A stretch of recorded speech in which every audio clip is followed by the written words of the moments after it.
Hi there. Welcome to After the Well, the conversational podcast where you'll learn to realize the everyday encounters that seem mundane have the ability to transform your very existence. My name is Melissa Lappin, and I am so glad that you've chosen to join me and my friends as we chat about how we hear God in our everyday lives, because we're everyday people. We might laugh a little, we might cry some, but know that you're going to go away encouraged by the stories that we share. Thank you for joining us on this episode. Welcome to After the Well. Hi there. Welcome to another episode of After the Well. My name is Melissa Lappin, and I am really glad you joined me. Today I'm going to be talking about the importance of deep friendships, especially on the heels of launching my podcast last week. So thank you if this is your second episode with me, and thank you if this happens to be your first episode.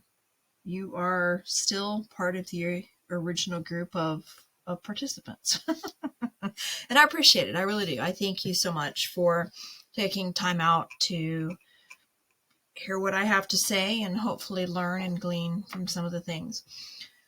So in light of that, last week was really, really hard, and it was really, really awesome all at the same time.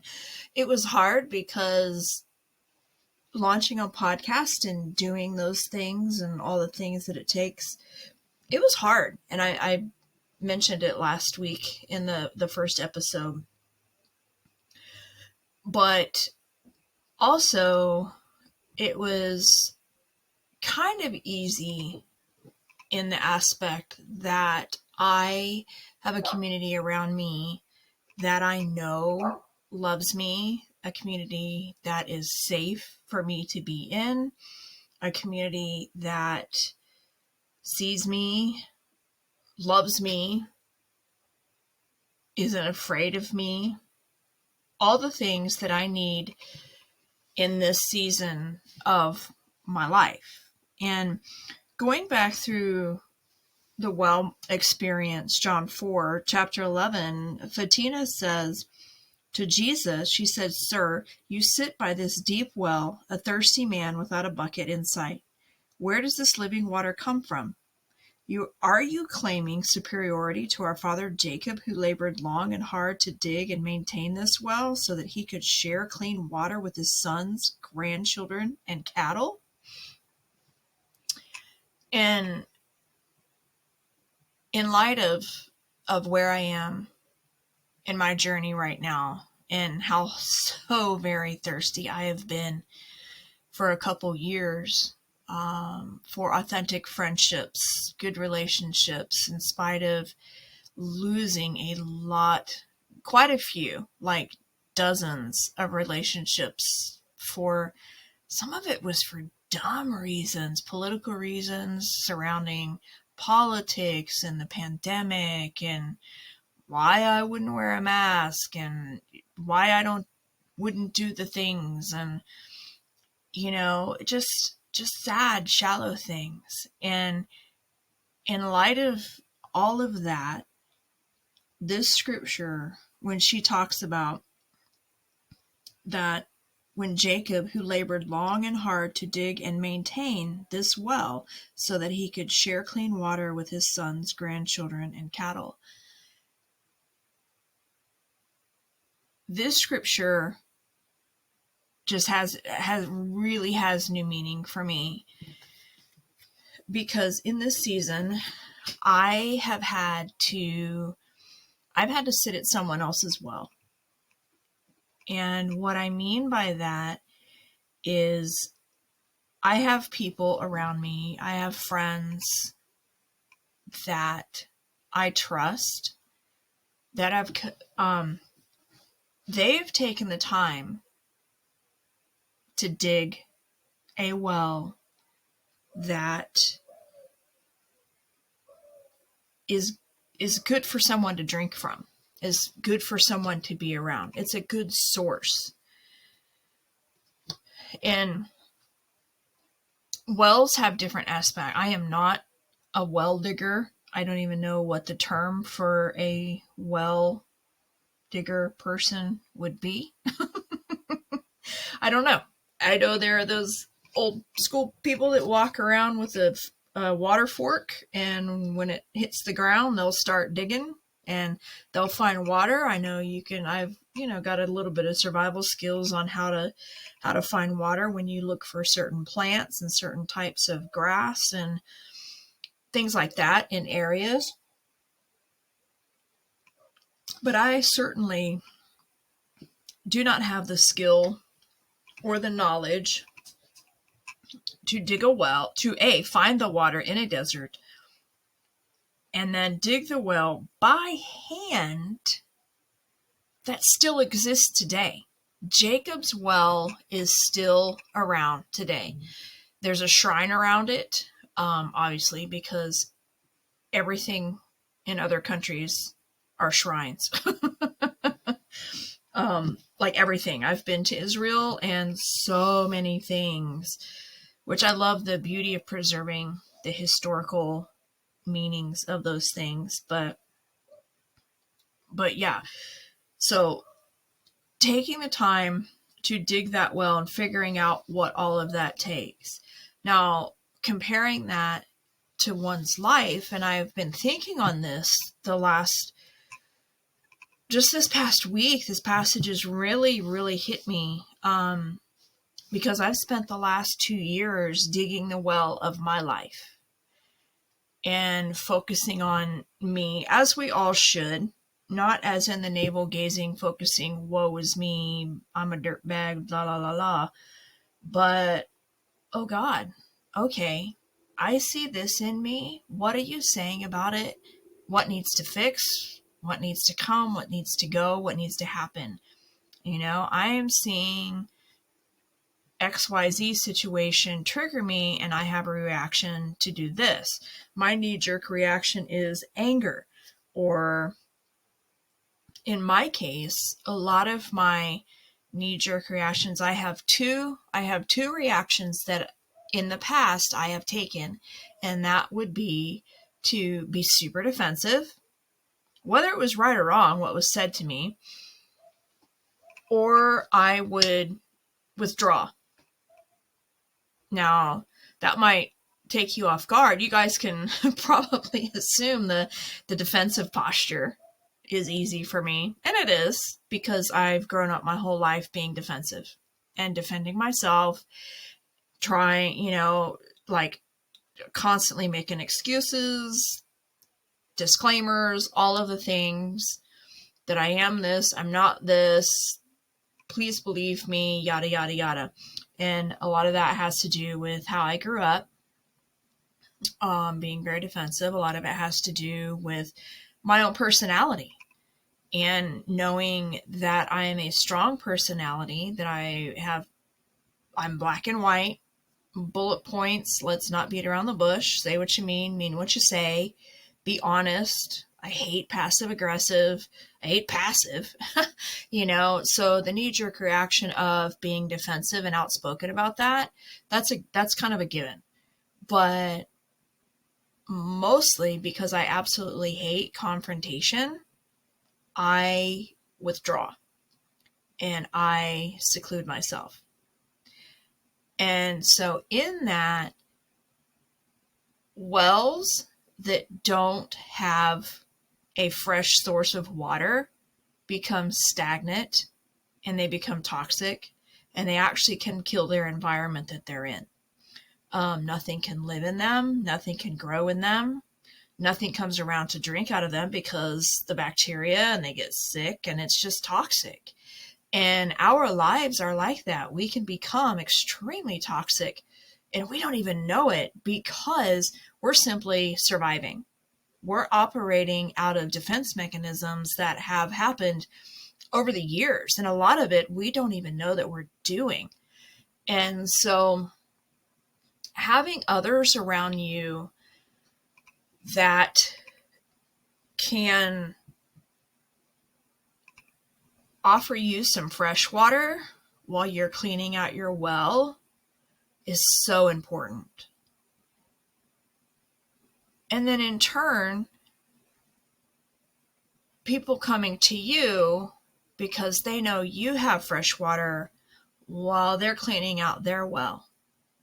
Because the whole point is for us to be full of the living water that Jesus talks about, like in the next verse, that was 11 and 12. This is verse 13. Jesus says, "Drink this water and your thirst is quenched only for a moment.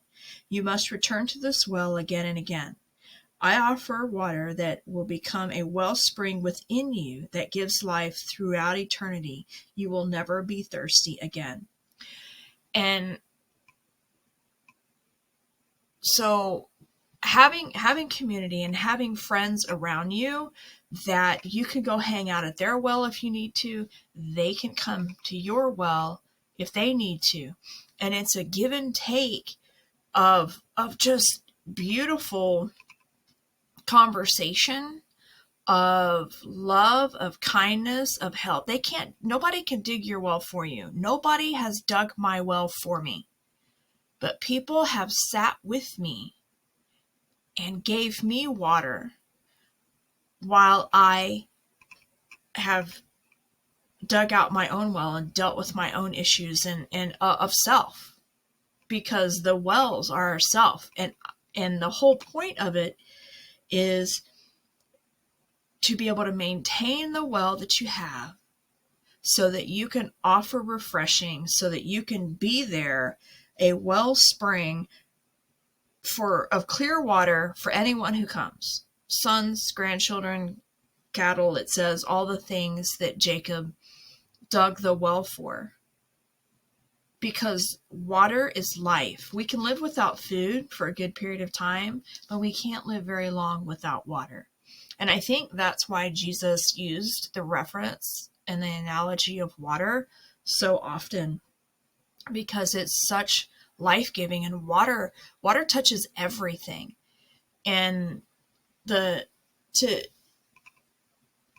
surround yourself with people who have not only dug their well, but learned to maintain their well and learn to share.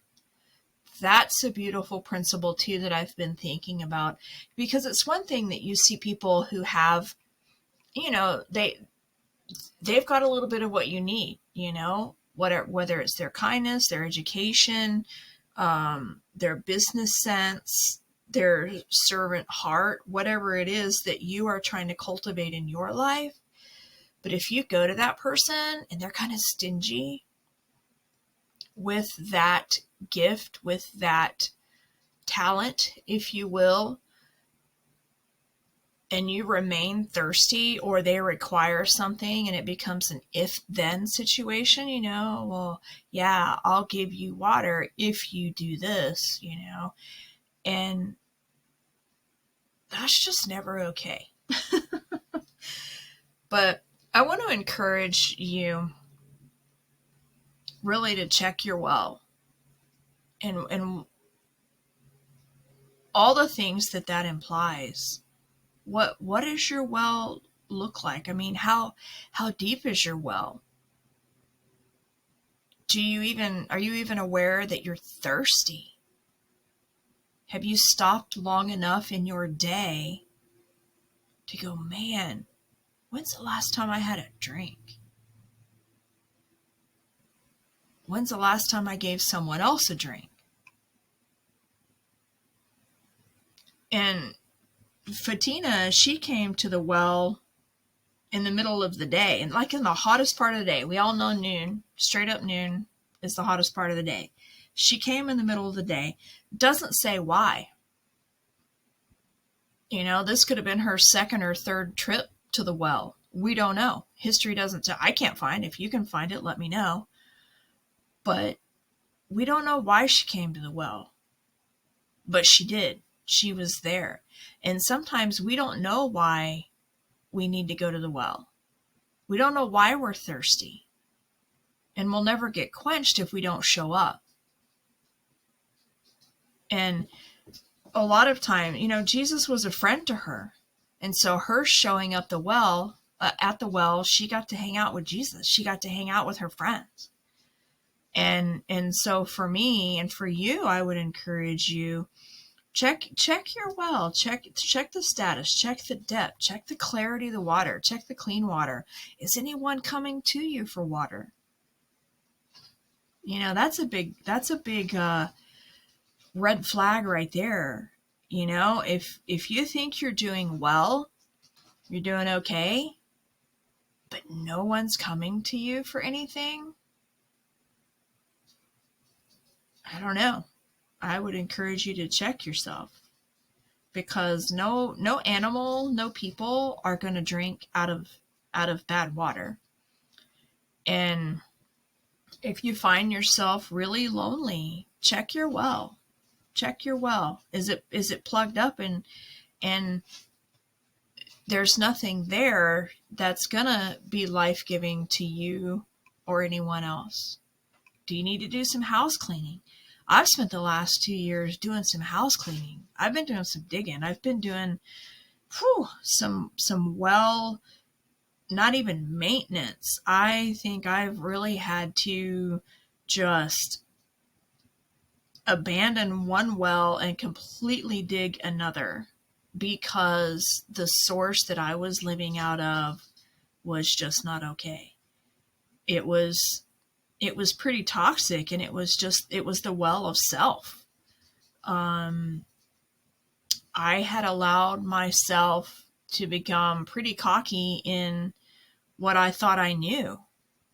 And there was a situation 2 years ago. It was 2 years ago, November 2022, like 2 years ago, 2019. And, nope, 2020. 2 years ago, 2020. And it was a situation that the Lord used. Did he cause it? Nope, I did. And I jumped right in immediately, and I owned it. And I began treading water in my own well. And every now and then, friends over the last 2 years, a couple of friends have been steadfast the whole time to make sure I wasn't thirsty.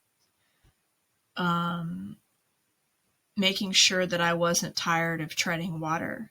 And they would check on me, and they would bring me some clean, fresh water until I got my own back. And that's a hard thing. That's a humbling thing. It's an eye opener, when your well water goes bad, you're in a bad situation, and so taking the time to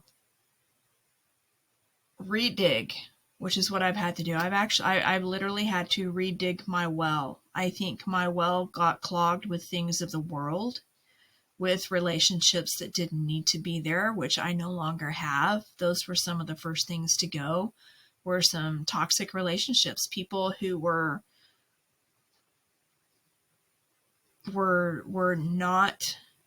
not healthy, and they were bringing dirty buckets to my clean well.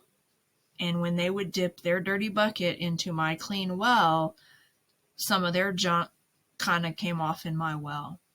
And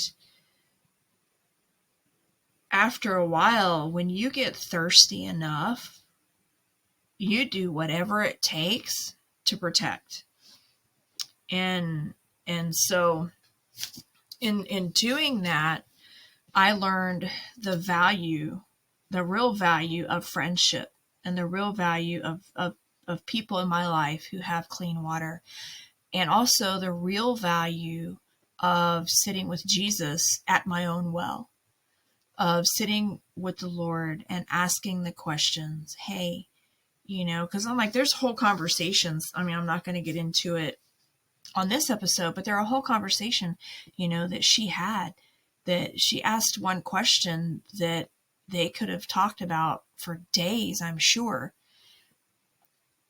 But sitting with Jesus at my well and asking the questions, hey, who's coming to my well that shouldn't be coming to my well? Is there someone that I need to invite to my well to hang out with me? Jesus, what are you saying about my well? Is my well big enough? Is my well deep enough? And when I asked that question, the conversation started around no, my well isn't deep enough. And a lot of it, that's what inspired this podcast as well.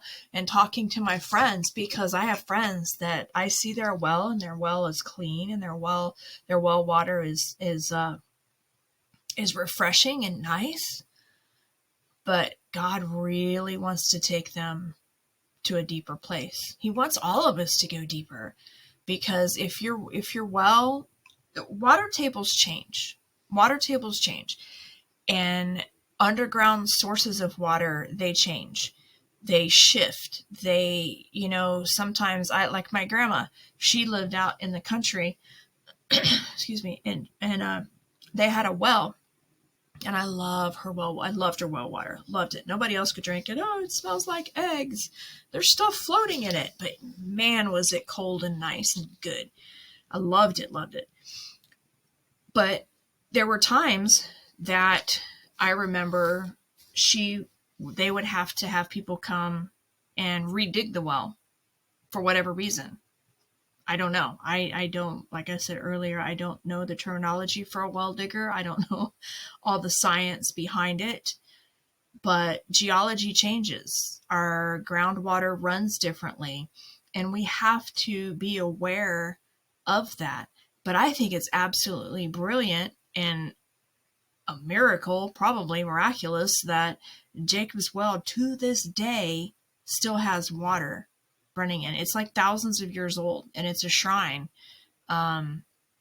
There's a shrine built around it over in Israel and stuff like that. So, it's like a whole religious site that it's really hard to get access to.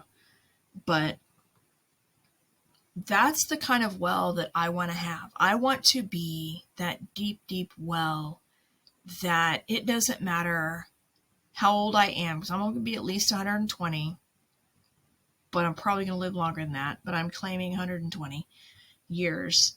So, when I'm 100 years old, I want people lined up to get some of the Jesus that I have, to get some of that deep, refreshing water that Jesus right here in verse 13 says that, I offer water that will become a wellspring within you that gives life throughout eternity. You will never be thirsty again. I never, ever want to be thirsty again. And I don't want anyone that ever comes around me to be thirsty again. And so having friends around me that encourage me and I can encourage them, and we are all digging our wells together and making sure we're maintaining so that we can share. We don't want to be stingy with our water.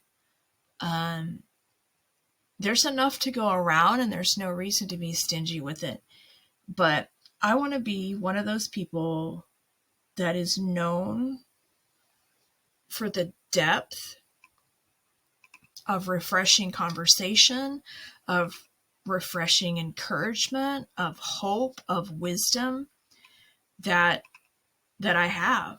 And my friends that I'm going to be interviewing on here will also have that. They cultivate that. They are maintaining the kind of lifestyle that other people are drawn to because they see Jesus. They might not know that it's Jesus. People talk to me all the time. I'll see people on the street and I'll have conversations with people and they're like, what is it? I don't know what it is about you, but I just want to tell you everything. Or that conversation was so refreshing.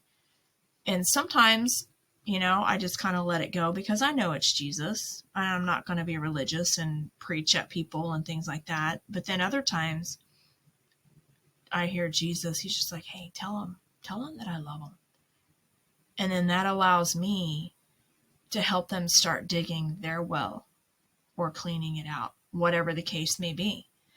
And so with that encouragement, I just want to bless you with the courage and personal responsibility to take a look at the well of you. That I encourage you this week to take some time to sit down with yourself and Jesus and God and Holy Spirit and just have the conversation about you, about the quality of your water, about the quality of your well. Do you need to build up your sides? Are there brambles and briars and all kinds of things built up around your well and people can't get to it? So, because it's not even just being a well, because I know some beautiful people that have some deep things, but you can't get near them. They've got their walls, they've got their brambles and their bushes and the thicket that they've built around them. Even though their water is pretty good, what little I have experienced, I would love to experience more, but have that conversation with the Lord. Ask him, can people come to me for refreshing? What do I offer as refreshing? What are my gifts? What are my talents? What is it that you've put inside me that is attractive to other people? That's the water that we have. That's the water that we offer, is our gifts, our talents, our passions, our wisdoms, our dreams, our visions that we have are the things that are attractive. Those are the deep things. Those are the well things that other people are drawn to. And so I encourage you and I bless you to just be at rest, be at peace. There's no judgment of any kind from anyone, but have the conversation of God, what is it in me? What needs to go so that the deep wells that you talk about, the deep water, the ever-living springs of life that have the opportunity to come from within me, is there anything blocking those things? Do I have a beaver dam in my heart of wounds, every log representing a wound, and there's a log jam to the flow that's inside me? Are there toxic people dipping in my water? They're hard questions. There are hard questions sometimes, but I encourage you to ask them because it's worth it. It's worth it. It's worth it. It's worth it. Every stone that we might have to roll, dig out of the well, every scoop of sediment that we have to bring out, I don't even know. I don't even know well terminology enough. I just know that there are things deep, deep, deep inside of us that need to come out because other people need them in their season of thirst. And we need to share them. We need to be able to offer them. We need to steward. We need to maintain our well so that we can share the clean water with anyone who's thirsty. And so I encourage you to take some time out this week, have that conversation, and let me know what you think. Give me some feedback in the show notes, wherever you're listening to this, on Amazon Music, I think it is right now, and I think one other place, but it's slipping my mind, which it shouldn't, but it is. Comment comment. Hit me up on Facebook or Instagram. AfterTheWell is what I am on Instagram. But in the show notes are all the links to all the places to connect with me. I want to hear you. I want to hear your story. I want to hear how you are, where you are, and what you're doing in that place. So again, my name is Melissa Lappin, and I'm really glad that you joined me, and I look forward to our next conversation next week. And next week is going to be my friend L'Oreal Towery. I'm going to introduce her to you guys because she's kind of my sidekick in all this, my female sidekick in all of this. And we're going to have a fun conversation about some of her moments. And she is one of my well sisters. She has some good water, and she's refreshed me over the last year or so since I've known her. So anyway, without further ado, I'm hanging up now. No, you hang up. I love this. This is the awkward parts. The stops and the starts are the awkward parts. So my fourth closing. But thank you again for listening, and I will catch you on the next episode. Thanks for joining us on today's episode of After the Well. We hope you really liked it. We would love to hear your feedback. Give us some likes, some reviews, some love. Share it with your friends. All the links and information are in the comments or in the show notes of the episode that you're currently listening to. Thanks, and we look forward to hanging out with you again.